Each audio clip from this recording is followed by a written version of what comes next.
the harsh reality of the cost of living crisis. The engine in this is an old diesel engine. Keith from Nottingham puts vegetable oil in his old Land Rover because it's cheaper than diesel. We wouldn't be able to go out, we put the dogs in the back of the Land Rover and take them out for walks and things. Again, that would be something that would be not happen, really. Keith's still working, but husband Darryl has retired.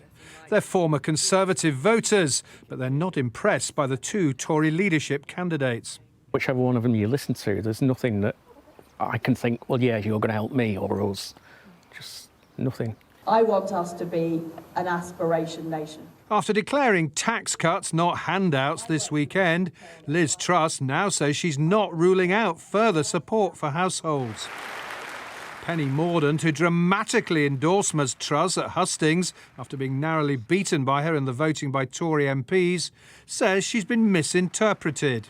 She's not ruled out all future help. In fact, part of the reason for her putting an emergency budget forward is to really address some of these issues.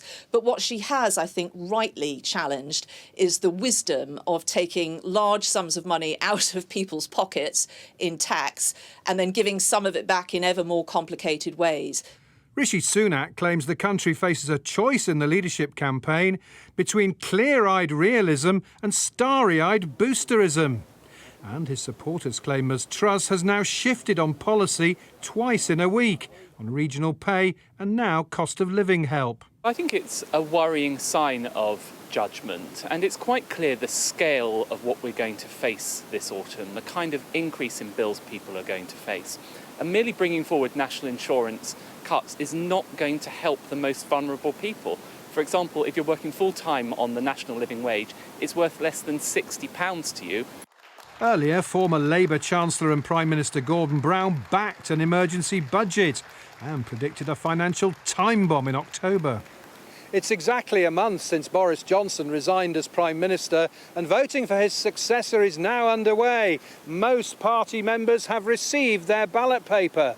It's accompanied by a letter from the party's co-chairman, Andrew Stevenson, saying both candidates would make an excellent Prime Minister.